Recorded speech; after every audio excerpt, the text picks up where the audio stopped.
자, 이제 제2정규화에 대해서 보겠습니다. 일단 그 관계 데이터베이스 시스템에서는 이런 모양의 테이블들만 사용할 수 있다 해서 실생활에서 사용하는 일반적인 복잡한 테이블을 이렇게 엑셀 모양의 격자 모양의 간단한 형태, 한 행에서의 열의 값은 하나씩만 오게 이런 형태로 변화를 했어요. 이게 이제 제1정규형이죠. 이렇게 변화를 한 이 제1전경을 보니까 아까 이 동일한 학생에 대해서 성적이 여러 개가 부여되어 있는데 이 성적이 여러 개 부여된 것을 집합이 아닌 원작 값으로 하려고 하다 보니까 따로따로 행으로 표현을 하고 그 학번과 이름과 학과와 등록금과 이런 것들을 중복을 했어요. 자, 이렇게 하다 보니까 데이터에 중복이 생기죠. 그래서 데이터베이스 시스템 안에 들어있는 테이블들은 우리가 데이터 수집을 통해서 가지고 온 데이터베이스 테이블들은 이런 최소한 이런 제1정규형이에요. 이런 형태로 되어 있다 보니까 지금 보시는 것처럼 데이터 중복이 있을 수 있습니다. 데이터 중복이 있으면 이상현상이 생기고 이 이상현상으로 인해서 데이터의 일관성이 깨지거나 아니면 데이터를 관리하기가 복잡해진다라고 했어요. 이걸 해결하는 것이 이제 정규화라고 하는 겁니다.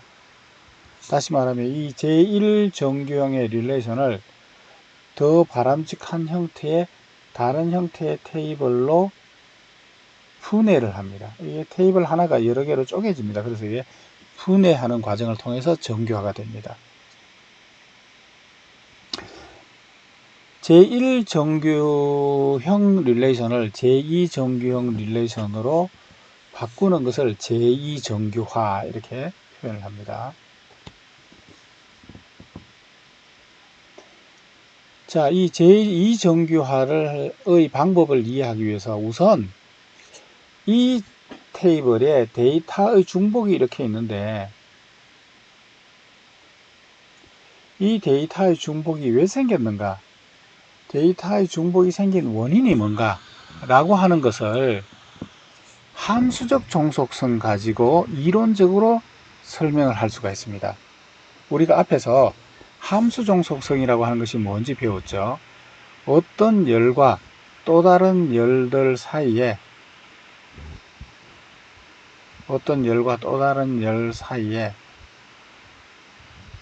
함수적 대응관계, 함수적 대응관계라고 하는 것은 여기 값 하나에 대해서 이쪽의 값이 하나가 나오는 거예요.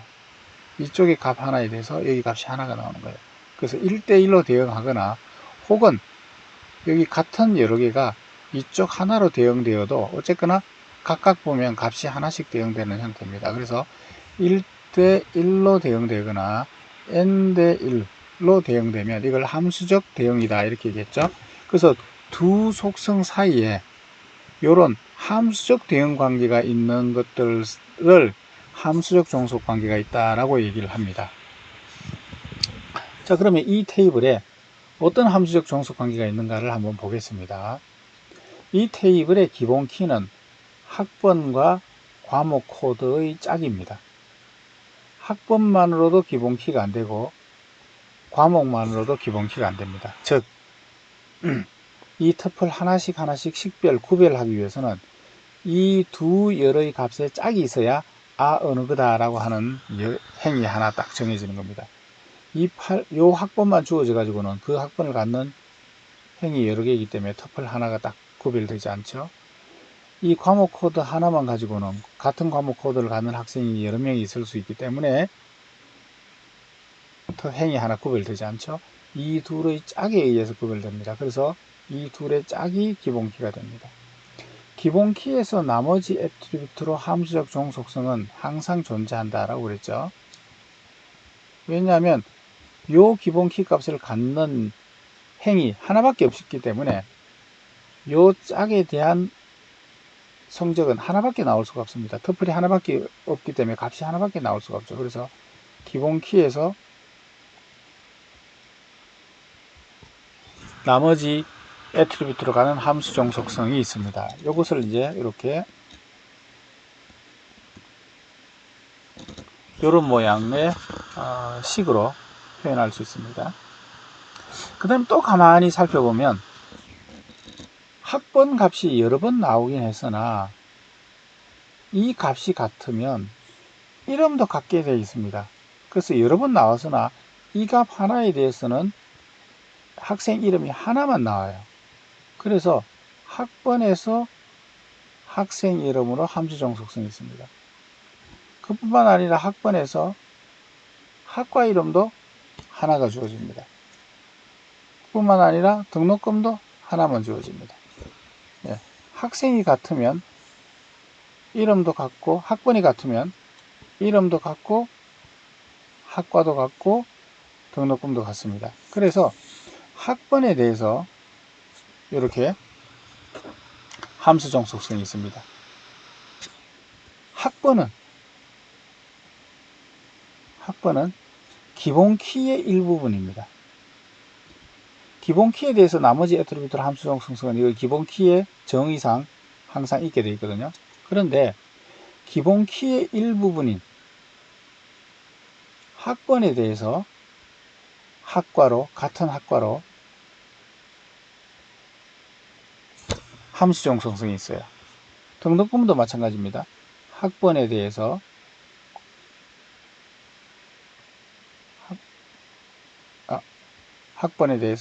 등록금이 이건 아닙니다. 네, 등록금이 하나만 정해져요. 그래서 기본 키의 일부분인 열에서 다른 애트리뷰트로 가는 함수 종속성이 있으면 이것을 기본 키에 대해서 부분 함수 종속이다 이렇게 얘기했습니다. 이렇게 기본 키에 대해서 부분 함수 종속성이 있으면 뭐가 생기느냐면 중복이 있습니다. 그래서 지금 여기에 학번이 중복이 되었고 학과 이름이 중복이 되었고 등록금이 중복이 되었는데 이 중복은 왜 이렇게 생겼느냐, 이 학생 이름과 학과 이름과 등록금이 중복이 된 것은 기본 키의 일부분인 학번에 대해서 함수 종속성이 있는, 다시 말하면 부분 종속성 때문에 생겼다라고 하는 겁니다. 그럼 이걸 어떻게 해결하느냐? 이걸 어떻게 해결하느냐면 이런 부분 종속성이 없도록 테이블을 두 개로 쪼갭니다. 자, 테이블을 어떻게 쪼개느냐 하면 문제가 되는 부분이 뭐가 문제냐면 요 부분 종속성을 일으키는 요것 때문에 문제거든요. 부분 종속성 때문에 데이터의 중복이 생긴다.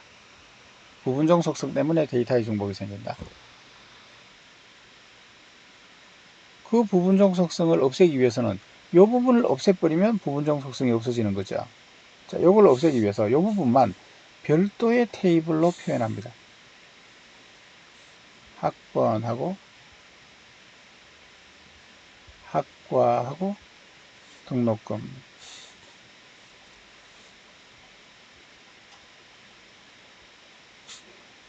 여기 있는 왼쪽 편과 여기 있는 오른쪽 편을 합쳐서 하나의 테이블로 이렇게 보내버립니다. 그 다음에는 요 나머지에는 이 왼쪽은 남겨놓고 이 오른쪽을 뺀, 이 왼쪽은 왜 남겨야 되느냐 하면 이게 기본 키의 일부분이잖아요. 그 얘가 없어지면 기본 키가 없어지니까 학번, 과목 코드 요거 남겨놓고 학과하고 등록금을 없앱니다.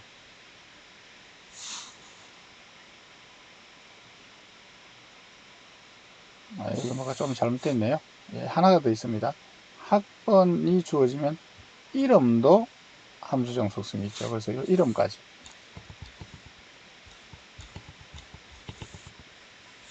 여기 이름이 들어가야 됩니다. 이름까지 포함해서 이 오른쪽에 있는 것과 왼쪽에 있는 것을 합쳐서 하나의 테이블로 만들고 오른쪽을 빼버립니다. 이걸 빼버리는 거죠. 빼면 뭐가 남아요? 요 세 개만 남죠. 그래서 학과, 학번, 학과 코드, 그 다음에 성적. 이렇게 둘로 분해를 합니다. 네, 다시 말씀드립니다. 데이터 중복이 왜 생겼는가? 부분 함수 종속성 때문에 생겼습니다. 그러면 그 부분 함수 종속성이 왜 생겼냐? 키의 일부분인 학번에 대해서 나머지 애트리뷰트 들어가는 요 종속성 때문에 생겼죠. 그래서 문제를 일으킨 이 종속성을 없애기 위해서 얘의 왼쪽과 오른쪽으로 이루어져 있는 테이블 하나 하고 오른쪽 부분을 뺀 나머지하고 이렇게 둘로 분해를 합니다. 그 분해된 결과를 한번 볼까요?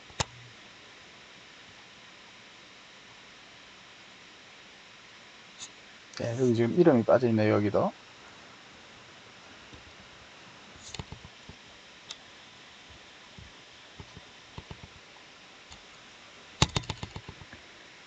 이게 부분 함수 종속성을 일으켰던 왼쪽 편이고, 그죠? 요걸로부터 이렇게 나머지 애트리뷰트 들어가는 함수 종속성이 있었죠. 요 왼쪽 부분하고 요 오른쪽 부분들하고 합쳐서 별도의 테이블을 이렇게 만들었습니다. 그리고 아까 원래 테이블에서 이 오른쪽에 있는 이 세 개를 뺀 나머지 부분, 그 나머지가 요것만 남습니다. 아까 앞에서 보셨죠? 이 오른쪽 부분 이 세 개를 빼면 왼쪽에 세 개만 남죠. 이렇게 둘로 분해를 했습니다. 이렇게 둘로 분해를 하면 아까 앞에 있던 거 한번 볼까요? 학번에 대해서 학생 이름이 반복해서 나왔고 과목이 학과 이름이 반복해서 나왔고 등록 규모이 반복해서 나왔는데 이제 한 학번의 학생은 하나씩만 나옵니다. 한 학번의 학생은 하나씩만 나옵니다. 그래서 학과 이름이 등록금이 학생 이름이 중복되던 현상이 없어졌죠. 그리고 여기는 이 둘이 기본키입니다. 이 기본키에서 다른 애트리뷰트 들어가는 함수 종속성은 있는 거죠. 그리고 이 키의 일부분인 학번에 대해서 성적으로 가는 종속성 없습니다. 과목에서 성적으로 가는 종속성 없습니다. 그러니까 어떠한 부분 종속성도 없는 거죠. 그렇기 때문에 얘는 제2정규형이 됩니다. 얘는 키가 하나밖에 없기 때문에 키의 일부분이라는 게 있을 수 없죠. 그래서 키의 일부분에서 나머지 애트리뷰트 들어가는 함수 종속성이 있을 수가 없죠. 그러니까 얘도 키에 대해서 부분 함수 종속성이 없어요. 그래서 얘도 제2정규형이 됩니다. 이렇게 정규화하는 것이 이제 제2정규화가 되겠습니다. 자, 이렇게 제2정규화를 하면 모든 문제가 해결되었는가? 봤더니만 그렇지가 않아요.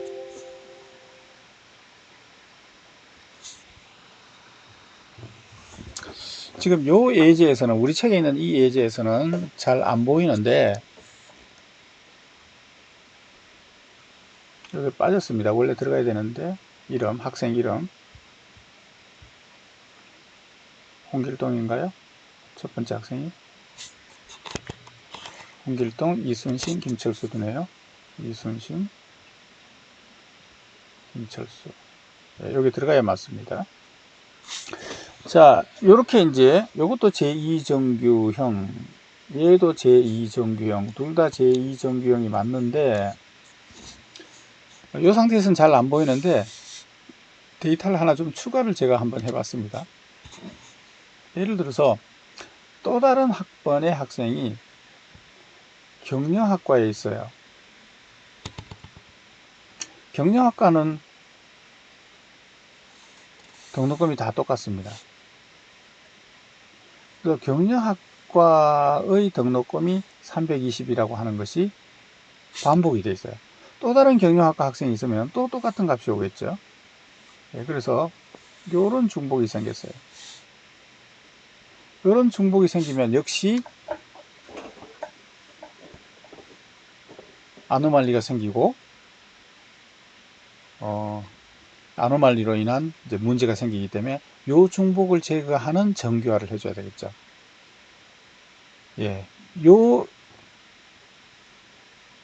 데이터 중복, 그 중복으로 인한 아노말리는 앞에서 얘기했던 부분 함수 종속성하고 뭔가 조금 종류가 다릅니다. 자, 여기 슬라이드에 있는 내용을 좀 보면 정규화를 통해서 테이블 두 개가 분리되었는데 이 두 테이블을 조인을 하게 되면 원래 데이터로 복구가 됩니다. 예를 들어서 여기 요 학번의 학생의 학과와 등록금과 이름이 있죠. 그 학생에 대한 것을 여기다가 쭉 합쳐 놓으면 요 조건을 갖는 그걸 합쳐 놓으면 원래 이 정보가 나오는 거죠. 예, 그래서 조인을 하게 되면 원래 테이블로 조인을 하면 원래 테이블 합쳐지면서 따로 있기 때문에 데이터 중복이 없어졌고, 합치면 원래 정보를 만들 수 있기 때문에 정보에 대한 손실도 없이 중복을 제거할 수 있었습니다. 그래서 이렇게 분해를 했더니만 둘 다 제1정규형이면서 기본 키에 대해서 완전 함수 종속이 되니까 얘들이 제2정규형, 아까 설명했던 거죠. 자, 그럼에도 불구하고 문제가 있다는 거죠. 여기 보시면 어떤 문제가 있냐면 이렇게 데이터 중복이 있어요. 이렇게 되면 데이터 이상이 생길 수가 있는데, 갱신 이상 경우에는 경영학과의 등록금이 잘못 입력이 됐다, 인상하겠다, 350으로 인상하겠다 그러면 여러 번 이렇게 수정해 줘야 되는 불편함, 비효율이 있죠. 혹시 하나만 수정하고 다른 거 수정 안 하면 불일치 현상이 생기고요. 그 다음에 요런 구조의 테이블 하에서는 삽입에서도 좀 이상 문제가 있을 수 있어요. 뭐냐 하면 아직 학생은 한 명도 배정이 안 된 새로운 학과, 예를 들어서 보안학과를 하나 새로 만듭시다. 등록금이 300만 원이에요. 근데 아직 학생은 한 명도 여기 입학한 적이 없어요. 그러면 학생이 없으니까 여기가 넣을 값이 되겠죠. 근데 문제는 이 부분이 기본 키예요. 이 기본 키에는 넣으려 오면 안 됩니다. 그래서 이런 터프를 아예 삽입할 수가 없어요. 다시 말하면 학과가 만들어졌는데 학생이 없기 때문에 학과 정보를 등록할 수가 없어요. 또 하나, 삭제의 경우에는 예를 들어서 이 학생을 한번 삭제한다고 쳐봅시다. 이 학생을 삭제해버리면 기계과 학생이 한 명밖에 없었기 때문에 이 학생이 기계과에서 다른 학과로 옮겼는데 기계공학과에 대한 등록금 정보까지 같이 없애버립니다. 자, 이런 현상이 왜 생기느냐? 바로 아까 말씀드린 것처럼 이렇게 학과에 대해서 등록금이 중복이 되기 때문이에요. 요거를 이제 함수 종속성 입장에서 얘기하면 학번이 기본 키니까 기본 키에서 나머지 애트리뷰트로 함수 종속성이 있잖아요. 근데 학과가 주어지면 학과마다 등록금이 똑같기 때문에 학과에서 등록금이 하나만 결정됩니다. 경영학과는 여러 번 나오지만 값이 똑같이 나오니까 하나만 결정되는 거죠. 각 학과들도 등록금이 다 똑같이, 학과가 같으면 등록금은 하나씩 딱 정해집니다. 다시 말하면 학과에서 등록금으로 함수 종속성이 있어요. 그것 때문에 지금 이렇게 데이터가 중복이 된 겁니다. 이 데이터 중복 때문에 이런 이상현상이 생긴 거죠. 이것을 이제 더 바람직한 형태, 더 높은 형태의 테이블로 정규화를 해야 됩니다. 이 정규화도 아까 했던 거하고 비슷하게 테이블을 두 개로 이렇게 분해를 해서 정규화를 합니다. 이렇게 분해를 해서 제3정규형, 이 정규형보다 더 높은 정규형을 만드는, 이게 제3정규화입니다. 그래서 제3정규화는 여기 지금 설명이 나와 있는데,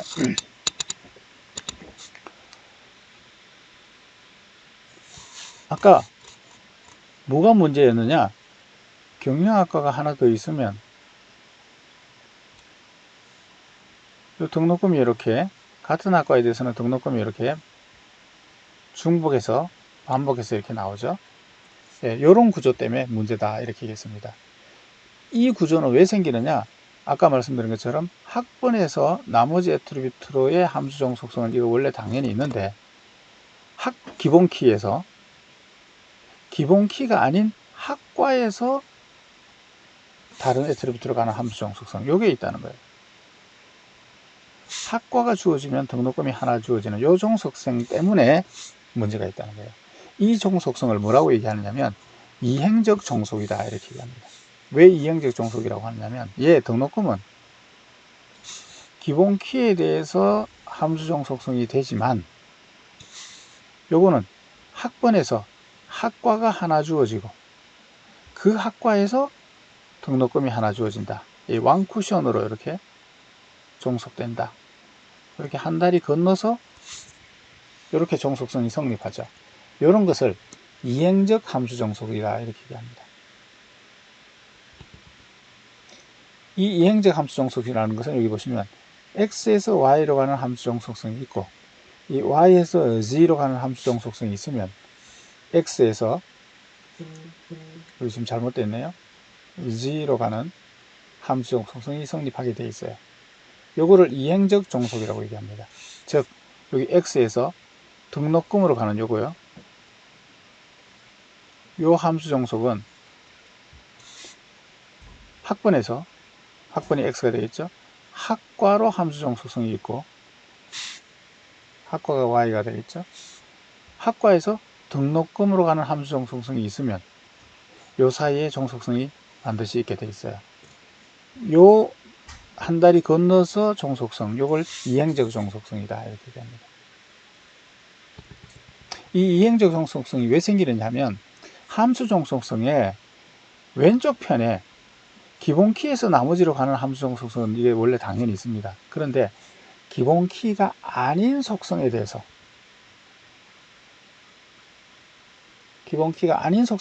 함수 종속성이 있으면 이런 현상이 생겨요. 즉, 요 y가 기본 키가 아닌 요 y가 있으면 이런 현상이 생깁니다.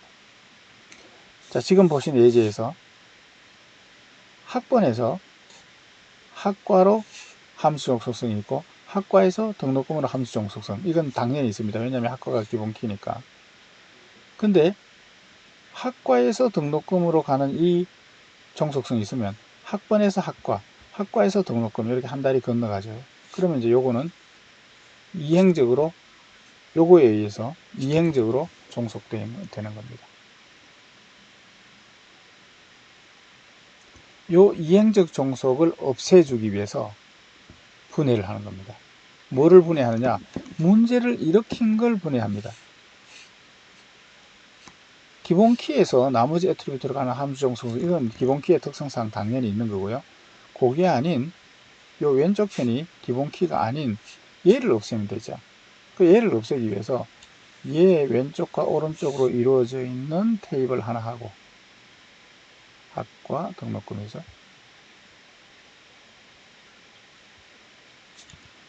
그 다음에 또 다른 테이블은 원래 있던 것에서 이 오른쪽 부분만 빼고 나머지 자 여기 보시면 학과에서 등록금 이렇게 왼쪽과 오른쪽으로 이루어져 있는 것 하나 하고 오른쪽 이걸 빼요. 빼면 이 둘만 남죠. 이 둘만 이렇게 분해를 하게 되면 기본 키에 대해서 함수 종속성이 있고 기본 키가 아닌 것에 대해서 다른 걸로 갈려야 갈 게 없죠. 이런 게 없으니까 이런 것을 이행적 종속 관계가 없다. 그래서 얘를 제3정경이다 이렇게 됩니다.